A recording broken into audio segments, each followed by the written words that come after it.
Un pétrolier chinois vient d'être attaqué près d'Ormuz et le blocus insensé de l'Iran a frappé précisément l'un des ponts qui soutenait encore Téhéran.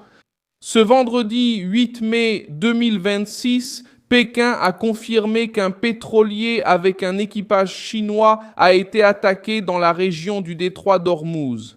Le partenaire qui continuait d'acheter du pétrole iranien se retrouve maintenant au centre de la crise que le régime lui-même a déclenchée.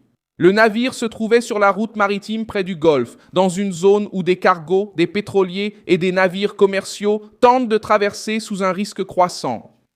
Alors que l'Iran transforme un passage vital en une zone de pression, d'extorsion et de peur. Je vais tout te raconter dans un instant, mais abonne-toi pour rester informé. Des infos en temps réel, avec une qualité journalistique inégalée. En matière de crédibilité, Milson Alves, des sources de sécurité maritime citées par Royce. Ils ont indiqué que le navire endommagé serait le JV Innovation, battant pavillon des îles Marshall. Un navire transportant des produits pétroliers et chimiques qui a signalé un incendie sur le pont à d'autres embarcations. Le lundi 4 mai près de Minas Saker, au large des côtes des Émirats arabes unis. Le média chinois Caxim a rapporté que le pétrolier portait la marque China Owner Crew, ce qui montre clairement qu'il ne s'agissait pas d'un navire ordinaire perdu dans le trafic. C'était un navire directement lié aux intérêts chinois. Ce qu'il faisait là était simple. Il naviguait sur l'une des routes commerciales les plus sensibles du monde, au milieu du blocus, des menaces et de la confusion créée par Téhéran. Pékin a réagi avec une profonde inquiétude car il y avait des citoyens chinois à bord. Le porte-parole Lin Jian a confirmé qu'à ce jour, il n'y a pas de victimes mortelles parmi les membres d'équipage, mais cela n'atténue pas la gravité de l'incident. Le préjudice principal, en ce moment, est stratégique. L'attaque a révélé que le blocus iranien a perdu le contrôle de sa propre cible. Au lieu de faire pression uniquement sur les adversaires de Téhéran, la crise a touché un acheteur essentiel du pétrole iranien, à savoir la Chine, qui a continué à effectuer des achats importants même sous la pression des États-Unis. Et là, cela devient très embarrassant pour l'Iran. Les données de Kepler, citées par Reuters, montrent que la Chine a acheté plus de 80% du pétrole exporté en 2025 avec une moyenne de 1,38 million de barils par jour.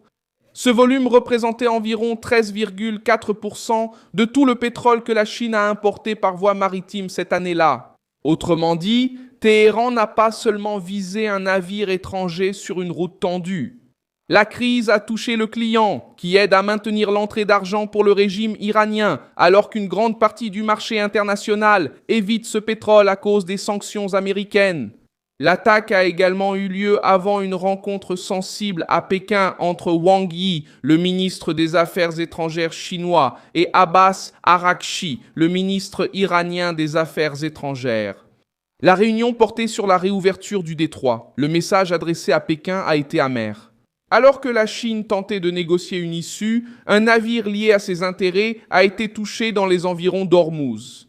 Cela accentue l'embarras diplomatique de l'Iran, car la nation qui achète le plus son pétrole doit désormais exiger la sécurité de ceux qui devraient garantir le passage.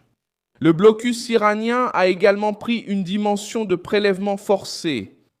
Le département du Trésor des États-Unis a mis en garde les compagnies maritimes contre le paiement de péage à l'Iran pour traverser le détroit d'Ormuz, y compris les paiements déguisés en dons ou les transferts effectués par des moyens indirects. Reuters a rapporté que Téhéran a proposé des taxes sur les navires passant par le détroit et que de tels paiements pourraient entraîner des sanctions. Cette tentative de transformer une route internationale en poste de péage montre pourquoi le blocus s'est retourné contre l'Iran lui-même. Au lieu de paraître comme une démonstration de force, cela a commencé à ressembler à du désespoir financier, avec un risque direct pour les acheteurs, les assureurs, les armateurs et les membres d'équipage. L'ampleur de la crise dépasse celle d'un seul navire. Selon Reuters, l'affrontement entre les États-Unis et l'Iran a laissé des centaines de navires et environ 20 000 marins bloqués dans le Golfe. Pour l'Iran, le même scénario accentue l'isolement, car même les partenaires économiques commencent à ressentir le véritable coût de l'aventure en mer. La tension est montée d'un cran, car les États-Unis et l'Iran ont de nouveau échangé des tirs, alors que Washington attendait une réponse de Téhéran à une proposition américaine visant à interrompre les combats. Le commandement central américain a déclaré que les forces iraniennes avaient lancé des missiles, des drones et de petites embarcations contre des destroyers américains et que les menaces avaient été neutralisées. Le gouvernement Trump a maintenu sa position selon laquelle les États-Unis ne cherchent pas une escalade gratuite, mais sont prêts à protéger leurs forces et les routes commerciales. À ce stade, la pression change de ton. Le blocus iranien n'apparaît plus seulement comme un chantage maritime, mais comme un facteur qui place la Chine, les Émirats arabes unis, la Corée du Sud et d'autres importateurs asiatiques face au même problème. Un autre fait nouveau a accentué l'embarras de Téhéran. L'Iran a également annoncé la saisie de l'océan Khoi, aujourd'hui appelé Jinli, dans le golfe d'Oman. Des rapports basés sur les médias d'État iraniens indiquent qu'un navire lié à une entreprise basée à Shanghai transportait du pétrole iranien et a été amené sur la côte sud de l'Iran. Accusé d'avoir tenté de nuire aux exportations du régime lui-même, la scène est embarrassante. En quelques jours, un navire chinois est attaqué près d'Ormuz et un autre navire lié à la Chine est saisi par l'Iran lui-même. Pour Pékin, cela soulève une question gênante. Si le pétrole iranien dépend déjà autant de la Chine, pourquoi Téhéran rend-il la route plus dangereuse précisément pour ceux qui achètent encore? L'impact ne s'arrête pas à la Chine. La Corée du Sud a reçu ce vendredi un pétrolier transportant 1 million de barils de pétrole qui avait traversé Ormuz à la mi-avril. L'AP a rapporté que Séoul dépend fortement du pétrole du Moyen-Orient et qu'en 2025, plus de 60% du pétrole brut importé par la Corée du Sud a transité par le détroit. Le même reportage a indiqué que la moitié du NAFTA sud-coréen est également arrivée par cette route. Cette donnée montre pourquoi l'attaque contre le pétrolier chinois inquiète d'autres nations. Lorsque le passage par Ormuz est compromis, ce n'est pas seulement Téhéran qui en subit les conséquences. Les raffineries, les industries chimiques, le transport et les prix des carburants sont tous concernés.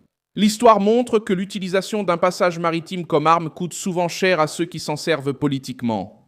En 1956, Gamal Abdel Nasser a nationalisé le canal de Suez et a placé l'une des principales routes du commerce mondial au centre d'une crise internationale. La réaction a impliqué Israël, le Royaume-Uni et la France, a ouvert une confrontation directe sur le contrôle de la navigation et a poussé les États-Unis à faire pression pour un cessez-le-feu et un retrait. L'Iran court maintenant ce risque à Ormuz avec une différence majeure. La victime politique cette fois-ci n'est pas seulement un adversaire déclaré, mais aussi la Chine, principal acheteur du pétrole exporté par mer. Un autre exemple est survenu en 1967 lorsque la fermeture des détroits de Téhéran par l'Égypte contre les navires israéliens a contribué à pousser la région vers la guerre des 6 jours. Le département d'État des États-Unis rapporte qu'Israël a lancé une attaque préventive en réponse à la fermeture du passage, après le retrait des forces de maintien de la paix et la mobilisation égyptienne dans le Sinaï. La leçon n'est pas de copier l'histoire, mais de comprendre le schéma. Les blocus maritimes dans des zones sensibles restent rarement limités au discours de ceux qui les imposent. Ils mobilisent des alliances, des marchés, des forces navales, des compagnies d'assurance, des importateurs et des gouvernements qui refusent de voir une route vitale devenir la propriété politique d'un régime en crise. Maintenant, la prochaine étape se joue sur 3 fronts. Pékin a tendance à exiger la protection de ses citoyens et de ses navires, même sans rompre publiquement avec Téhéran. Washington gagne un argument pour maintenir la pression navale, renforcer les escortes et durcir sa position face aux exigences iraniennes dans le détroit d'Ormuz. Et les acheteurs asiatiques commencent à évaluer les itinéraires, les stocks et le risque d'assurance avec davantage d'urgence. L'attaque contre le pétrolier chinois n'a tué aucun membre d'équipage selon les informations disponibles, mais elle a réduit la confiance dans le régime iranien comme fournisseur fiable. Pour Téhéran, c'est le point le plus dangereux. Je suis Milson Alves, internationaliste, et mon objectif est de vous tenir bien informés chaque jour avec des informations véridiques. Les liens des actualités se trouvent dans la description de la vidéo. Laissez un like sur cette vidéo, abonnez-vous à la chaîne et, à la fin, jetez un œil aux commentaires pour être encore plus impliqué dans la communauté Milson Alves.